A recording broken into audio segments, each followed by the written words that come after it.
Halo, Assalamualaikum. Halo, Halo Pak, Waalaikumsalam. Waalaikumsalam Pak. Oke, udah mau mulai belum? Sudah mau mulai Pak? Oke, Baik, saya mulai ya, Pak. ya silakan. Assalamualaikum warahmatullahi wabarakatuh. Om Swastiastu, Namo Buddhaya, Salam Kebajikan. Selamat sore semuanya. Yang terhormat, Bapak Dr. Virto Setiaka, SIP, MSI, selaku narasumber kami, serta rekan-rekan kelompok yang saya hormati. Sebelumnya, saya ucapkan terima kasih yang sebesar-besarnya kepada Bapak Dr. Virto Setiaka, SIP, MSI, karena telah bersedia menghadiri Zoom kami pada sore hari ini dan bersedia menjadi narasumber kami. Tanpa mengurangi rasa hormat, saya ingin memperkenalkan Bapak Virto Setiaka terlebih dahulu kepada teman-teman saya. Jadi, Bapak Dr. Virto Setiaka, SIP, MSI ini merupakan dosen aktif Hubungan Internasional Universitas Andalas. Kepada jadi share CV Bapak.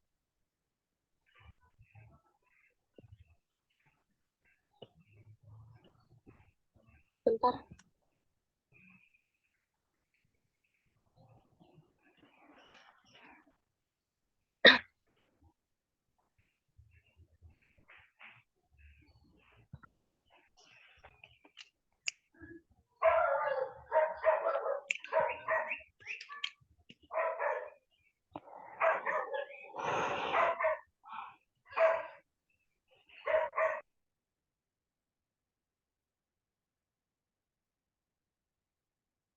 Ritik, apa bisa share screen?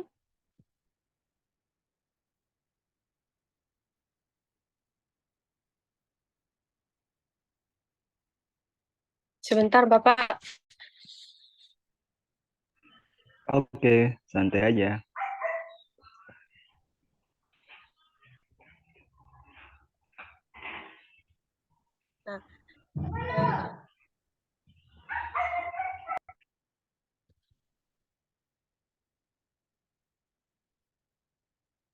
Nah, belum share screen, Ritik. Nah, Rifat.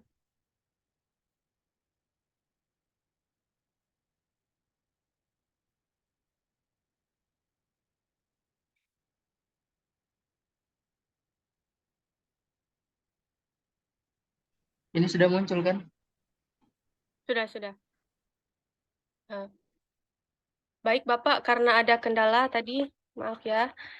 Ya, Jadi teman-teman bisa kita lihat identitas lengkap Bapak Dr. Virto Setiaka, SIP, MSI ini. Nah, beliau juga merupakan dosen ilmu hubungan internasional Universitas Andalas, di mana beliau pernah mengampu pendidikan S1-nya di jurusan Hubungan Internasional pada tahun 1999 sampai 2004 di Universitas Muhammadiyah Yogyakarta. Kemudian di S2, beliau mengampu hubungan internasional di Universitas Gadjah Mada pada tahun 2005 sampai 2007.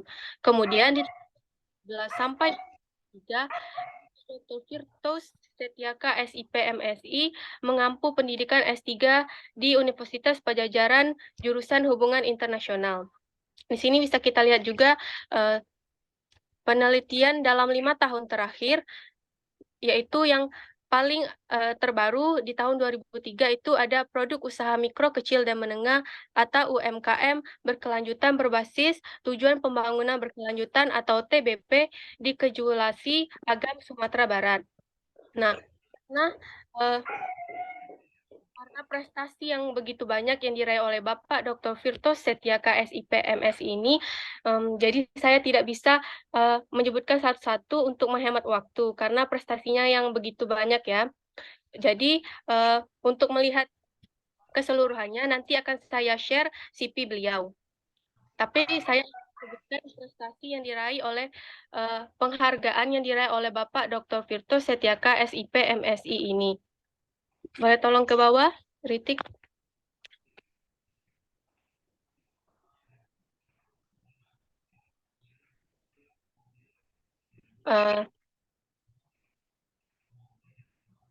Jadi, Bapak Dr. Terus Setyaka SIPMS ini pernah meraih penghargaan PIN Emas Tokoh Masyarakat Bidang Penggerak Koperasi dan UMKM oleh pemerintah Kota Padang pada 11 Agustus 2023 di Kota Padang. Nah, selanjutnya Bapak izinkan saya juga memperkenalkan anggota kelompok serta tugas kelompok ini. Jadi kelompok kami ini terdiri dari 5 anggota, yaitu saya sebagai wawancara yaitu Delsa, kemudian 4 teman saya lainnya sebagai juru tulis, nama yang kedua ada Muhammad Rifat Abiyar, yang ketiga ada Septina Hoirunisa, dan yang keempat ada Adelia Ramadhani. Jadi, kelompok kami ini terbentuk di mata kuliah studi kawasan Eropa, program studi ilmu hubungan internasional Universitas Sriwijaya, dengan dosen pengampu Bapak Muhammad Yusuf Abror, SIP MA. Apakah Salam buat dosen kalian ya. nanti disampaikan. Dari Bapak, apakah ada lagi hal yang ingin disampaikan atau pertanyaan yang ingin disampaikan? Nggak ada sih. Cuma makasih karena kalian mengajak saya bergabung dalam belajar bersama ini. Dan makasih juga untuk mempercayai saya untuk terlibat.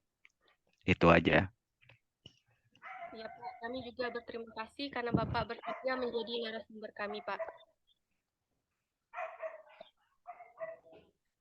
Tanpa mengurangi rasa hormat, apakah sesi wawancara ini bisa kita mulai, Pak?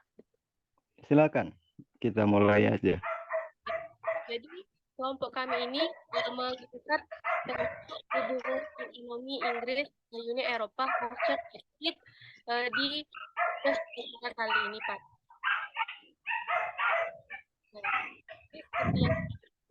Brexit itu merupakan keluarnya Britania Raya atau Britania Raya dari Uni Eropa, yang dimana Britania Raya itu beranggotakan Irlandia Baru, Wales, Skotlandia, dan Inggris. Nah, di sini kami terfokus pada Inggris.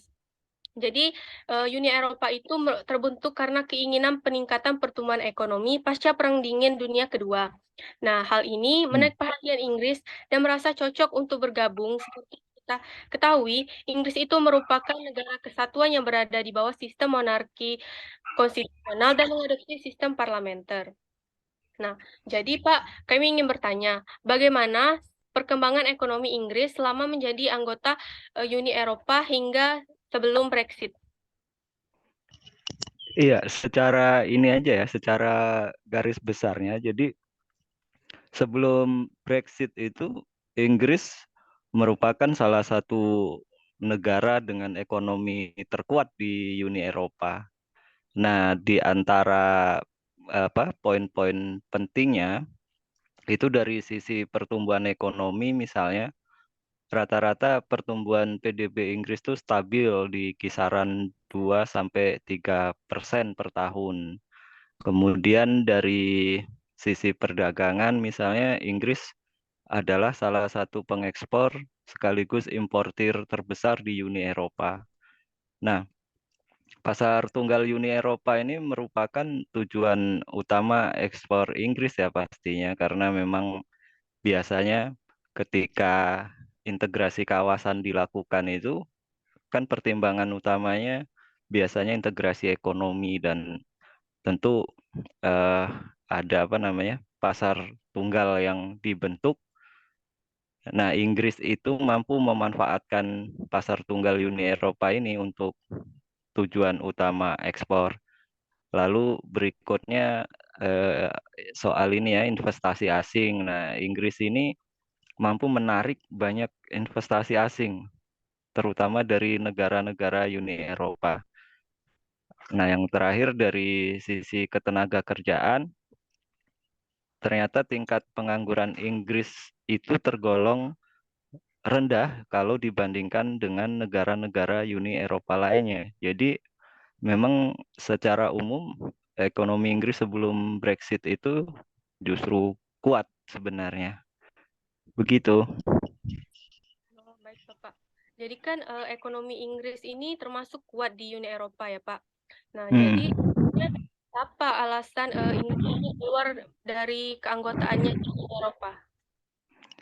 Iya, kalau secara umum, beberapa alasan utama Inggris memilih keluar dari Uni Eropa itu pertama dari sisi kedaulatan ya. Jadi ternyata karena Inggris pada saat itu juga lebih dikuasai apa ya, katakanlah sayap kanan mungkin atau kelompok konservatif yang lebih dominan ketimbang kelompok yang sebut saja demokratis atau liberal. Nah, jadi kedaulatan itu menjadi faktor utama kalau secara politik kan. Jadi Inggris ini berkeinginan untuk kembali memiliki kontrol penuh atas hukum dan kebijakannya sendiri gitu sebagai negara gitu kan. Karena memang didukung apalagi dengan ekonomi yang kuat tadi. Lalu ada ini alasan tentang imigrasi.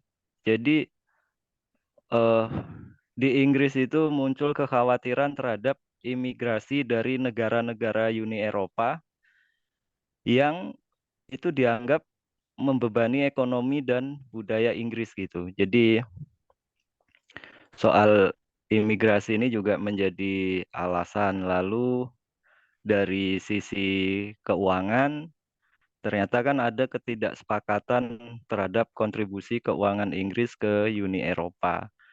Nah, itu yang apa yang katakanlah bisa disebutkan beberapa alasan utama kenapa Brexit ini terjadi. Nah, dari sisi yang lainnya mungkin juga bisa ditambahkan karena selain dominannya kekuatan konservatif di Inggris dan di tingkat masyarakat juga kan ternyata itu dibarengi dengan adanya Britishness gitu ya, ngerasa bahwa orang Inggris itu lebih baik, lebih kuat ketimbang yang lain gitu. Jadi secara umum akhirnya dianggap bahwa terus bergabung dengan Uni Eropa itu tidak mendatangkan keuntungan gitu, baik secara politik, ekonomi maupun secara budaya. Gitu, Kak. Oh, gitu. Jadi pasca Brexit ini apa dampak yang dirasakan oleh Inggris terkait perdagangan, investasi asing dan juga ketenaga kerjaannya, Pak? Iya, yang pasti kan kalau misalnya biasanya lebih mudah untuk apa namanya melakukan perdagangan internasional, impor dan ekspor karena langsung tergabung atau terkait dengan pasar tunggal di Uni Eropa. Ketika Brexit ini dilakukan, tentu itu menurun. Jadi ada penurunan ekspor Inggris ke Uni Eropa. Kemudian juga eh, dari sisi investasi juga mengalami penurunan. Terus ketenaga kerjaan justru memunculkan apa ya semacam ketidakpastian masa terutama berkaitan dengan masa depan pekerja imigran dari Uni Eropa di Inggris gitu kan karena ada perubahan situasi kondisi maka relasi apa ketenaga kerjaannya juga berubah dan selain itu juga ternyata kalau apa namanya ketika masih bergabung di Uni Eropa itu nilai tukar pound sterling itu kuat dan tinggi, itu memang terjadi penurunan. Itu dampak Brexit pada ekonomi Inggris. Jadi ada apa ya penurunan-penurunan lah kalau misalnya tidak dibilang kerugian secara ekonomi di Inggris sendiri, Kak. Oke. Jadi kan pasca Brexit ini berarti ekspor di Inggris itu mengalami penurunan dan juga Hmm, ketidakpastian ketenaga kerjaan kan. Nah, hmm, jadi apakah Inggris itu memiliki strategi untuk mengembalikan pertumbuhan ekonominya, mengingatkan dia kan termasuk negara yang kuat itu ekonominya di Uni Eropa. iya, Inggris akhirnya memang dipaksa untuk menemukan strategi baru ya, terutama di bidang ekonomi khususnya dalam perdagangan. Makanya karena sudah tidak bergabung di Uni Eropa, nah Inggris ini akhirnya justru eh, menjalin perjanjian perdagangan baru dengan negara-negara lain di luar Uni Eropa. Misalnya di Jepang, kemudian Kanada di Amerika Utara, lalu ada Australia. Nah, itu beberapa negara yang mampu diajak Inggris untuk menjalin perjanjian perdagangan baru. Kemudian juga Inggris ternyata juga punya strategi untuk meningkatkan investasi, terutama dalam infrastruktur. Nah, jadi peningkatan investasi dalam infrastruktur ini eh,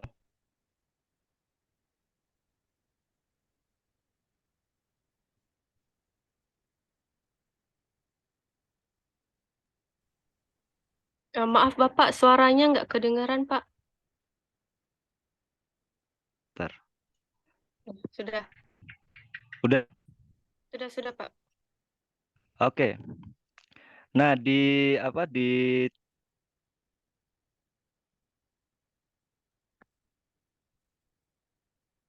Bapak, suaranya nggak ada sama gambarnya Pak.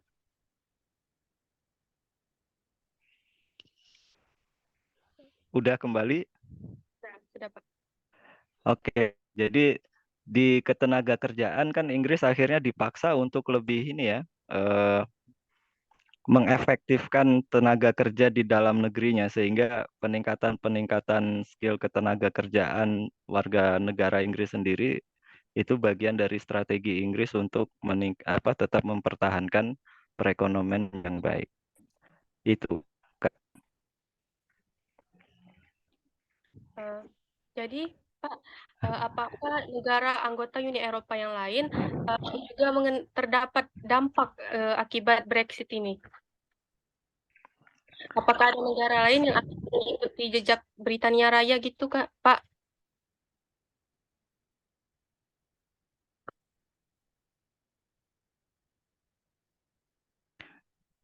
Terjadi disintegrasi gitu walaupun ini hanya satu negara yang keluar gitu pastinya ada ketegangan-ketegangan politik yang terjadi ya selain Inggris dengan Uni Eropa tentu dengan negara-negara anggota Uni Eropa yang lain juga demikian. Nah jadi emang eh, ada ketegangan hubungan politik kemudian maaf Bapak, suaranya sama gambarnya hilang lagi, Pak.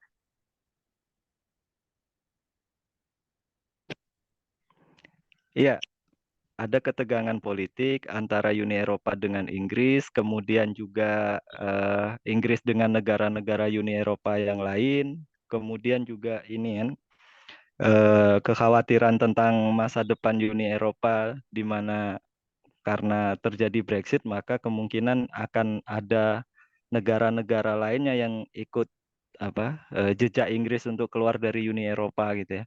Walaupun sebenarnya itu juga belum nampak sampai saat ini secara serius, tetapi kan yang bibit-bibit kemungkinan munculnya eh, keluar dari Uni Eropa seperti yang dilakukan Inggris itu, kalau di Prancis misalnya itu kan ada kelompok sayap kanan yang naik juga gitu. Jadi kita perlu memperhatikan juga dinamika domestik di setiap negara-negara Eropa itu. Biasanya kan memang kelompok-kelompok sayap kanan atau kelompok konservatif itu yang yang cenderung tidak antusias untuk melakukan integrasi kawasan. Jadi secara konkret sih belum terjadi, tapi kemungkinan itu bisa dibaca muncul di Perancis gitu. Um,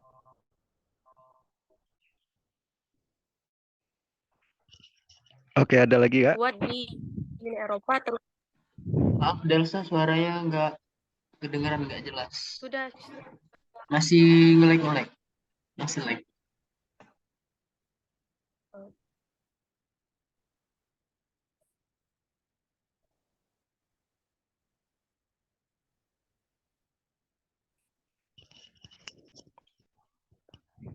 eh, Apa ini udah Halo? jelas?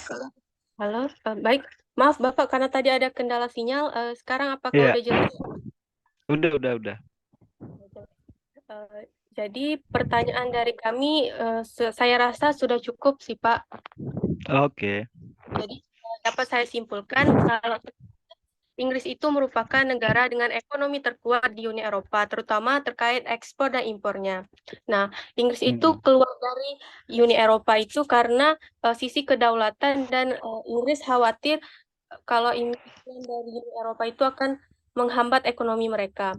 Jadi, Ya. setelah Brexit, Inggris ini eh, melakukan beberapa strategi, yaitu menjalin perdagangan dengan negara lain. Nah, Mm-mm. pasca Brexit ini, ekspor dan impor Inggris menurun dan juga ketidakpastian ketenaga kerjaannya. Mm-mm. Betul. Mm-mm. Lalu, Ya. eh, Inggris dengan negara lain mengalami ketegangan politik. Mm. Baik, saya rasa pertanyaan dari wawancara kelompok kami sudah cukup, Bapak. Oke. Apakah, apakah Bapak ada pertanyaan?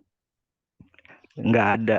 Saya cuma sekali lagi ngucapin makasih aja buat kalian semua dan salam untuk dosen kalian ya. Ya, Bapak, nanti akan Oke. kita sampaikan. Terima kasih banyak ya, Bapak, telah menyempatkan hadir dan menjadi narasumber kami. Oke, sama-sama. Makasih banyak Bapak. Terima kasih. Sama-sama. Udah cukup ya? Iya Ya, Pak, Pak. makasih Pak. Oke, selamat sore semuanya. Saya tutup ya. Selamat sore Pak.